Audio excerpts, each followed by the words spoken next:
Main stream media को छोड़कर हर जगह अर्नब के चैट कांड की ही चर्चा हो रही है। कोई गिरफ्तारी की बात कर रहा है तो कोई कुछ, लेकिन अर्नब इन सब की परवाह न करते हुए अलग ही राग अलाप रहा है।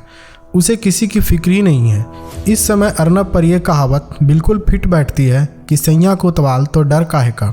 मतलब तो आप समझ ही गए होंगे, लेकिन आने वाले समय में कहीं ये कहावत फिट न बैठ जाए कि हम तो डूबेंगे सनम, तुम्हें भी ले डूबेंगे, क्योंकि कल क्या होगा किसी ने नहीं जाना। चैट कांड करके अर्नब का मन नहीं भरा है और लगातार इसका तांडव जारी है। अपने मीडिया हाउस से लगातार अर्नब फाइट बैक के नारे के साथ लोगों को मैनिपुलेट करने में लगा है और भाड़े के लोगों को अपने शो में बुलाकर अपने को सही साबित करने की कोशिश कर रहा है।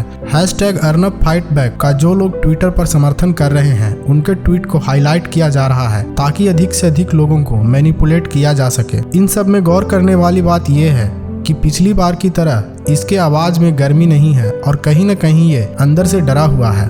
उल्टा इसने राहुल गांधी को चैलेंज करते हुए कहा कि राहुल गांधी ये देश की जनता है, तुम्हारी पार्टी के नेता नहीं, कि आपने कुछ भी झूठ सच कहा और पूरी पार्टी उनके सामने सिर हिलाने लगे। मैं तुम्हें चैलेंज देता हूँ कि अगर मुझे देशद्रोही साबित कर दिए तो मैं लाइव टीवी पर माफी मांगूंगा। अब सोचने वाली बात यह है कि क्या इस कांड के लिए सिर्फ माफी मांगने से काम चल जाएगा, जहाँ दूसरे लोग को छोटी सी बात पर जलील करने वाला इंसान माफी मांगने की बात कर रहा है। आपको तो पता ही होगा कि इसी अर्नब ने रिया चक्रवर्ती को सिर्फ व्हाट्सएप चैट के कारण कितना जलील किया था, जबकि ये सिर्फ माफी मांगने की बात कर रहा है। पूरे मामले में वरिष्ठ वकील प्रशांत भूषण का कहना है कि अगर इस देश में कानून व्यवस्था जैसी कोई चीज है तो अर्नब को जरूर जेल होगी। इनके कहने का मतलब आप लोग तो समझ ही गए होंगे।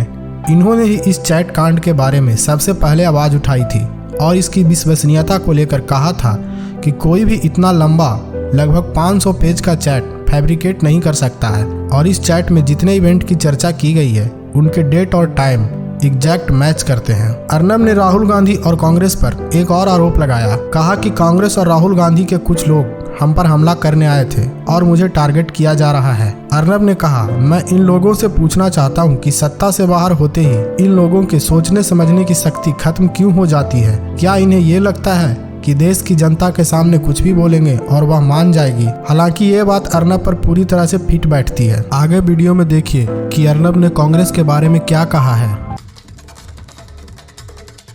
हारे हताश और निराश लोग झुंड बनाकर मुझ पर हमला करने आए थे। दोस्तों, ये राहुल वाड्रा गांधी की जी हुजूरी करने वाले लोग टोली बनाकर मीडिया के सामने आए थे। उन लोगों ने मुझे और हमारे नेटवर्क को टारगेट किया। कहा कि मैंने बालाकोट एयर स्ट्राइक से पहले गोपनीय जानकारी लीक कर दी है पाकिस्तानियों को।